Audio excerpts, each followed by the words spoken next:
Can you tell me what's going on here? Do you remember in 2020 when this happened?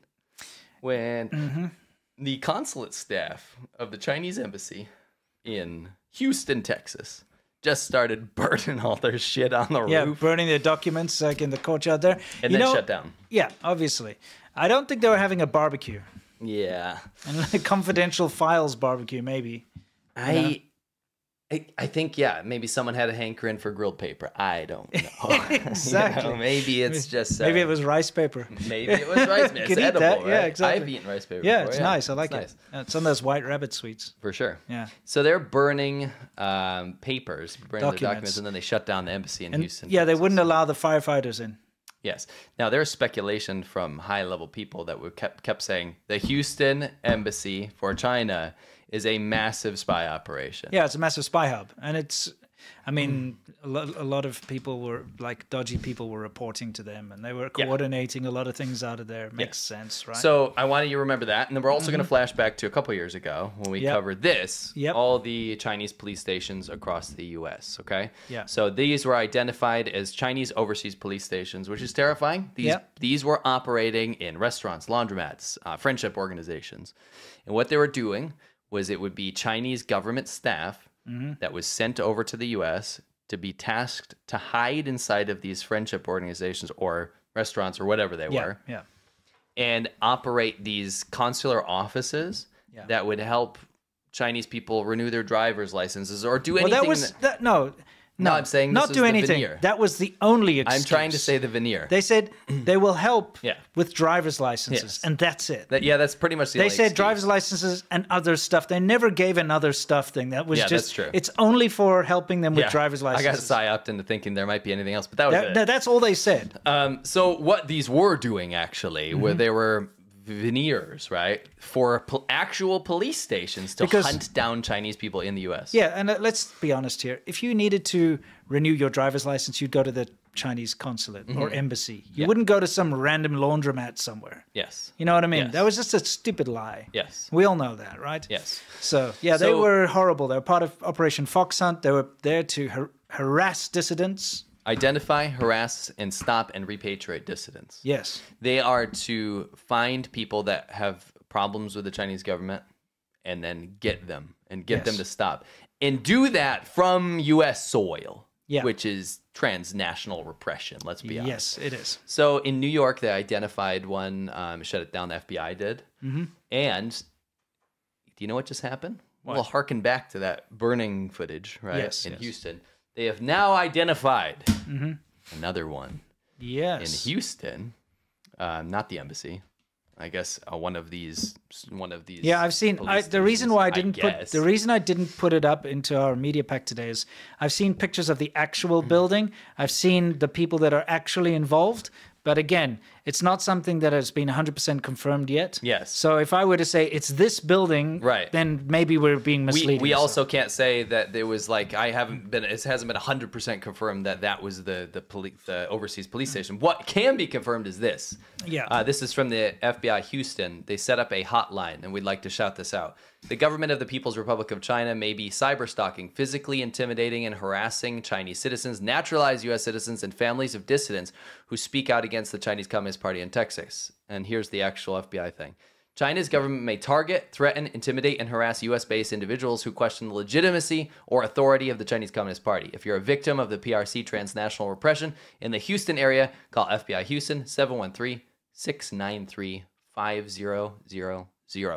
If you are or you know someone that has been a victim of the Chinese government's harassment in the Houston area, they're doing something about it now. I'd say anywhere within the United for sure, States. for sure. But Give this the FBI this a is call. right now. Yeah. Right. And Yeah. this is happening. It's terrifying, but it's good that they're finding these. Right. Yeah. It's another one they can tick off, and they can say, this is an area of concern, and then maybe. Everyone else can start reporting on what they see if there's intimidation and harassment in different areas, and everyone can kind of work together to weed these out. This is inappropriate. The only reason why they get away with it is because they do intimidate people and make them scared. Yes. Yeah. Right? So then they're too scared to go to the authorities. It's like a mafia, right? and they go after your family and things like that. But it's never going to stop unless you take a stand. So if you have been harassed, if you've got people out there that are, you know, targeting you and threatening you, etc., just go to the FBI. Yeah, it's not. They will keep it confidential. It's not just Houston we have a problem. Yeah. It's the whole country we have a problem. Exactly. Let's get to the bottom of this. So let's continue. Yes. China reached deep into the U.S. China's telecoms. hacking. Yes. Well, I wasn't reading the headline. That was my Hack the planet. Hack the planet. You know? Anyway, China hacked U.S. Telecom services. They were able to listen to phone calls live. They couldn't go back and listen to records of them. They were able to listen to phone calls live, receive text messages if you were using unencrypted things like just normal SMS text messaging through companies that were affected like Verizon and some other ones. Yes. People are now calling on those companies that were affected to be more transparent about what actually happened. Yeah. But we do know a senator just said today that this was the worst telecoms hack in U.S. history. And China is showing its intent on what it wants to do and is targeting massive amounts of people to listen to what they're doing and figure out what they're doing. Yeah, I'm very concerned. Something that's been concerning me a long time now is that these hacks, these Chinese-based hacks, they keep happening and they keep targeting massive infrastructure. Yeah. China doesn't get called out. You know, they don't get held, they don't get their feet held to the fire when this kind of thing happens. Like internationally. Yeah, right? and they should be. They should. The Chinese government should answer to this because they are the ones that are in control of the internet. Oh, I think you're wrong here. Do you know why? Why? Oh, because they can go to the G20 and then the Prime Minister of the UK can start talking about human rights abuses and then the journalists have to leave. Yeah. Oh, wait, you're right. Yeah. Now, here's my argument, okay? And I think it's a rather sound argument. China has the most censored internet in the world, the most controlled internet in the world. The Chinese censorship, the government censorship is second to none. It is so sophisticated that they can pinpoint every single line of text that a person puts on the internet. They can say, this person said this keyword, this is his IP address, this is exactly where he is, it's tied to his national ID, we can go and nab him. If somebody types Xi Baozi instead of Xi Jinping, it is automatically just erased, it's not posted, and the person will now be on a watch list, they'll send the police over. Yeah. You cannot escape the Chinese firewall. In other words, cannot escape us. Yeah, exactly. You can't go over the firewall to Twitter or something without them knowing about it. You can't use a VPN. So if you are a hacker, Chinese-based hacker, and you are hacking infrastructure overseas, the Chinese government knows about it because they control everything on the internet there. There's no way that they can just say, oh, it's some private hacker. It's them. It's, first of all, it is the Chinese government doing it. But if they were to give that excuse that it's like, alibi, oh, it's just some like random private hackers company did it. or private. We'll crack down. Yeah, some dude sitting in his basement, which doesn't exist in China. So somebody's sitting in his like 7th floor walk-up apartment or whatever, you know, in the industrial chemical zone. That's a lie because they know. They'll be able to know exactly who it is. So they're allowing it. So even if it was a private hacker, they are the ones that are condoning it and allowing it. Yeah. So they should be held. Their feet should be held to the fire. And they should be like, all right, Chinese government, why are you allowing these hackers or why are you hacking our stuff deliberately? Yes. There has to be some kind of repercussions to this. Otherwise, they'll just continue. Yeah. You know what I mean? It has to. This is, in most circumstances, and I know the internet's a new thing, this kind of espionage, because this is espionage, would be an act of war.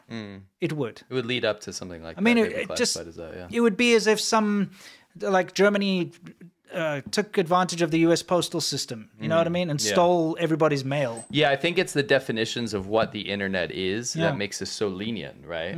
It's like telecommunication stuff versus like the postal system would be a very serious, you know, thing, right? Yeah. But that's, to me, why is that any different? It's like if the Mongolians intercepted all of the carrier pigeons of China back in the day and copied all the notes and stuff. Yeah. And then they would say that's an act of they'd be war, like, right? what are you doing, bro? Yeah. It's just, I'm just saying, it really annoys me that this gets ignored. And everyone's like, just another data breach, just another hack. It's, China's doing bad stuff, guys. Yeah. Call them out. Ho, ho, ho! It's the Xiaoban Ho Ho Ho holiday sale. Xiaoban Ho is our Monday show where we get up to some serious shenanigans. It's a full episode every single Monday, and if you like the China show, you'll like this even more. For the holiday season, get locked in now to get a Xiaoban Ho subscription for half price. Wow, so good. You get 4 episodes every single month right after they finish airing live, as well as access to the entire 100+ episode backlog of your favorite Monday show. Great. Current full-price Xiaobanhou members will be upgraded to Xiaobanhou Live, where you can still see Xiaobanhou Live, participate in the stream, have your questions answered, and choose the next topic. It's up to you what you want, but either way, it's the best time to get on board, and it's definitely what you want, I assure. This is definitely what you want, I assure.